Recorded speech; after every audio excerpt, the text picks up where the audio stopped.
Hi friends, welcome back to Revathi's kitchen. నేను మీ రేవతిని. ఇవాళ Saturday స్పెషల్గా నేను చేస్తున్నాను వంకాయ కర్రీ అండి. ఎలాంటి మసాలా లేకుండా ఎంతో ఇన్స్టెంట్గా, చాలా టేస్టీగా, సింపుల్గా ఇలా సాఫ్ట్ టెక్చర్లా కర్రీ ఏ విధంగా వస్తుంది అనేది ఇవాళ మీకు నేను చూపిస్తున్నాను. రోజులా కాకుండా ఇలా చేయండి ఫ్రెండ్స్, ఎందులోకైనా చాలా బాగుంటుంది. పావు కిలో వంకాయలు అయితే తీసుకున్నానండి. నేను వాటర్లో సాల్ట్ వేసుకొని ఇలా నీట్గా కట్ చేసి వాటర్లో ఉంచి పెట్టుకున్నాను. ఇలా పావు కిలో వంకాయల్ని పొడవుగా కట్ చేసి తీసుకున్నాను. దానికి కావాల్సిన ఇంగ్రీడియంట్స్ మీతో షేర్ చేసుకుంటున్నాను. బాగా గమనించి చూడండి friends. So full video skip చేయకుండా చూడండి. టమాటోస్ 3 టమాటోస్ ఆర్ 4 టమాటోస్ తీసుకున్నాను. పెద్ద ఆనియన్ అయితే ఒకటి, చిన్న ఆనియన్స్ అయితే 2 కట్ చేసుకోవాలి ఇలా పొడవుగా. ఒక 4 పచ్చిమిర్చిని పొడవుగా కట్ చేసి పెట్టుకొని, పోపు గింజలు మరియు చిటికెడు కరివేపాకు తీసుకుంటే సరిపోతుంది. ఇంతేనండి ఇంగ్రీడియంట్స్. రెసిపీ కూడా చాలా ఈజీ, చాలా సింపుల్గా ఉంటుంది. తయారీ విధానం ఇప్పుడు మనం ఒకసారి చూసేద్దామండి.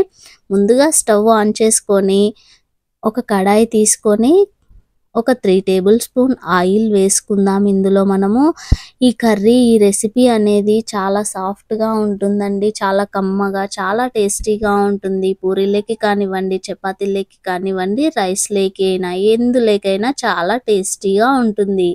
రోజులా కాకుండా మీరు ఇలా ట్రై చేయండి ఫ్రెండ్స్, చాలా బాగుంటుంది. ఇలా ముందుగా కట్ చేసి పెట్టుకున్న ఆనియన్స్ మరియు పచ్చిమిర్చిని వేసుకొని ఒకసారి ఇలా బాగా కలుపుకుందాం.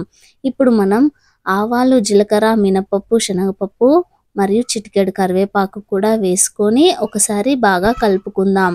ఇదంతా బాగా కలిసేట్టుగా ఇదంతా ఆయిల్లో బాగా వేయించుకోవాలండి. ఆయిల్లో బాగా వేయించుకున్న తర్వాతే మిగిలిన ఇంగ్రీడియంట్స్ అనేది ఒక్కొక్కటిగా మనం వేసుకుంటే సరిపోతుంది. చూసారు కదా, ఇది బాగా మగ్గిపోయింది. ఇప్పుడు మనం టమాటోస్ వేసేసుకుందాం. కట్ చేసి పెట్టుకున్న టమాటోస్ అన్నీ వేసుకొని ఒకసారి దీన్ని కూడా కలిపేసుకుందాం. వీడియో క్లిప్లో చూపిస్తున్న విధంగా చాలా నీట్గా కలుపుకోండి ఫ్రెండ్స్.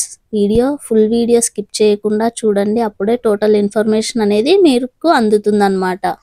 మనం కట్ చేసి పెట్టుకున్న వంకాయల్ని కూడా ఇప్పుడు వేసుకొని అందులో చిటికెడు సాల్ట్ మరియు పసుపు కూడా ఇప్పుడు చిటికెడు పసుపు వేసుకుందాం. 1 టేబుల్ స్పూన్ పసుపు వేసుకుంటే సరిపోతుంది. ఇప్పుడు ఈ మిశ్రమాన్ని అంతా కూడా అన్ని పీసెస్కి కలిసేట్టుగా కలుపుకోవాలి. ఎందుకంటే మనకు వంకాయ అనేది నలుపు పడకుండా బ్లాక్ వస్తుందండి సాల్ట్ వేయకపోతే. కాబట్టి సాల్ట్ అనేది ముందుగానే వేసుకోవాలి. ఆ పీసెస్ అన్నిటికీ బాగా కలిసేట్టుగా కలుపుకున్నట్లయితే సాల్ట్ అనేది ఈక్వల్గా అన్ని పీసెస్కి అందుతుంది. కాయ అనేది చాలా ఫ్రెష్గా ఉంటుందన్నమాట.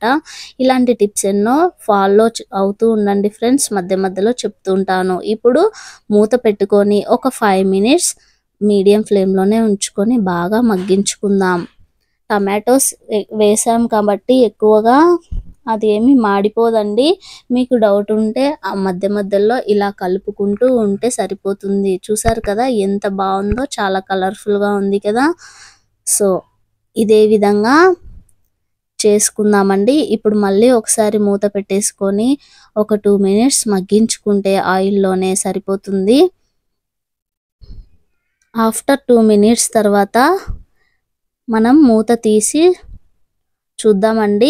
ఇప్పుడు ఈ మిశ్రమాన్ని ఒకసారి కలిపేసుకుందాం. మనము ఇందులో మనం ఏమి వేయమండి, ఎలాంటి మసాలా వేయము. చాలా టేస్టీగా, చాలా బాగుంటుంది. జస్ట్ ఇప్పుడు ఒక 2 టేబుల్ స్పూన్ కారం అనేది వేసుకుంటున్నాం. కారం వేసుకుంటే రుచికి తగ్గట్టు కారం వేసుకోండి ఫ్రెండ్స్. నేనైతే 2 టేబుల్ స్పూన్ అయితే కారం వేసుకుంటున్నాను. స్పైసీకి తగ్గట్టు మీరు ఎంత స్పైసీ తినగలిగితే అంత స్పైసీ కారం వేసుకుంటే సరిపోతుంది. ఇంతేనండి, ఒక 2 మినిట్స్ మగ్గించుకుంటే చాలండి. పచ్చివాసన పోయే వరకు మూత పెట్టుకొని, అంటే కారం పచ్చివాసన పోయే వరకు ఒక 2 మినిట్స్ మగ్గించుకుంటే సరిపోతుంది. ఎలాంటి వాటర్ లేకుండా. చూసారు కదా ఎంత సాఫ్ట్ టెక్చర్లో వచ్చిందో. కర్రీ అనేది గుమగుమలాడిపోతూ ఉంటుంది. ఇప్పుడు ధనియాల పొడి ఉంటే వేసుకోవచ్చు, ఆప్షనల్ అండి. ఇష్టం ఉంటే వేసుకోవచ్చు, లేకపోతే అవసరం లేదు. సో కొత్తిమీరతో లాస్ట్‌లో గార్నిష్ చేసుకుంటే ఎంతో టేస్టీ, స్పైసీ ఎందులోకైనా సెట్ అయ్యే కర్రీ అండి, రెసిపీ అండి ఇది. సో ఇది ఒక్కసారి ట్రై చేయండి ఫ్రెండ్స్. మీకు ఈ వీడియో నచ్చిందనే అనుకుంటున్నాను. మీరు ట్రై చేయండి. పూరీలేకి కానివ్వండి, చపాతీలేకైనా, రైస్‌లేకైనా ఎందులోకైనా చాలా బాగుంటుందండి. ఒకసారి ట్రై చేసి వీడియో నచ్చినట్లయితే ఒక చిన్న లైక్ ఇవ్వండి. మీరు మీ ఫీడ్‌బ్యాక్‌ని, మీ అమూల్యమైన ఫీడ్‌బ్యాక్‌ని తెలుపుతూ మన ఛానల్‌ని ఎప్పుడూ సబ్స్క్రైబ్ చేస్తూ ఉండండి ఫ్రెండ్స్. సో చూసారు కదా ఎంత బాగుందో. చూస్తుంటేనే నోరూరిపోతుంది కదా. ఇంకెందుకు ఆలస్యం, మీరు కూడా ఒకసారి ట్రై చేసి మీ ఫీడ్‌బ్యాక్‌ని నాకు తెలపండి కామెంట్ బాక్స్‌లో. Thanks for watching friends. Have a nice day. Thank you.